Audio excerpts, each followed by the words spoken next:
Although Lebanon and Israel entered into a ceasefire nearly 1 year ago, in the south of Lebanon, the war never stopped.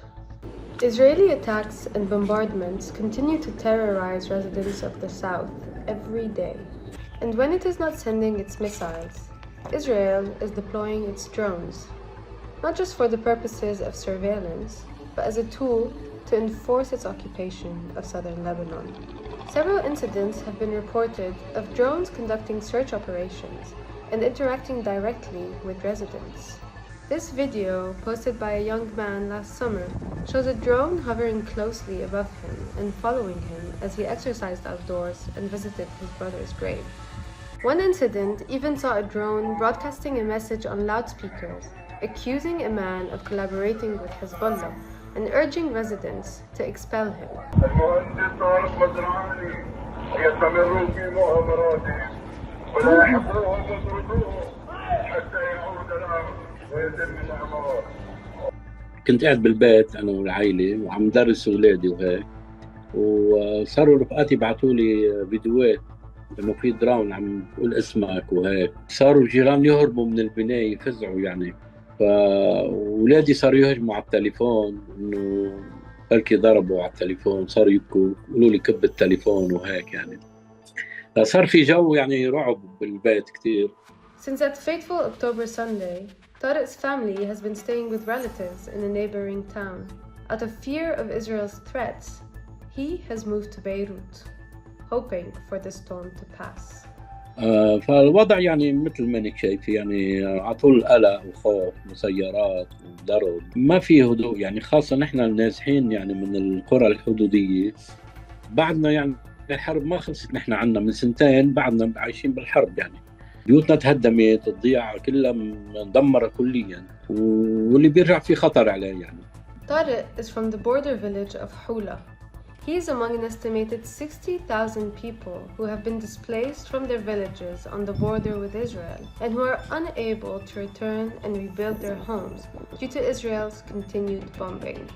As for those who stayed or were able to return, they are constantly reminded that Israel is watching their every movement from the sky. What we are really worried about is the tactical MALE, medium altitude long endurance drones, because these drones are built for surveillance. When this drone flies over the sky in Beirut, South Lebanon, wherever, they are just listening to every kind of radio signal possible. Now they don't need to have personnel on the ground because like the drone is in the sky. It can collect everything. Yes, it cannot see exactly what's happening, but they can see all their communication. And unfortunately, now everything goes by communication, like radio communication. Everyone has a phone, everyone has a GPS, and everybody has their GPS on all the time.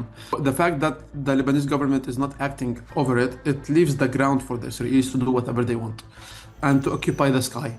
The goal of these drones doesn't just stop at surveillance and data collection. Analysts suggest that they are being used to enforce a military strategy to permanently empty border villages and create a so-called buffer zone. You're a human being, a resident in South Lebanon. A drone shows up, starts speaking to you.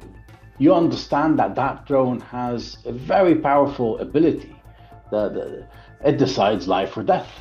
It's basically like someone showing up with a gun and pointing it to your head and saying you have to do this and that, and you do it. This is quite powerful, and actually it's more powerful than human beings. You know, you send your drones and that interaction will happen, and you'll be able to push away the population or ethnically cleanse the area as you look for a buffer zone which is depopulated. That's what we are hearing now. Buffer zones, we know them historically as being areas where you have no soldiers or no military.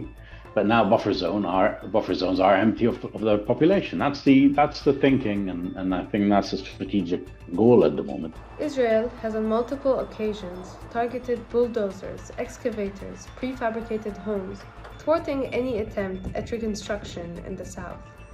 Meanwhile, it is using its drones to intimidate residents, imposing a new reality, a remote occupation that is felt deeply in people's daily and private lives.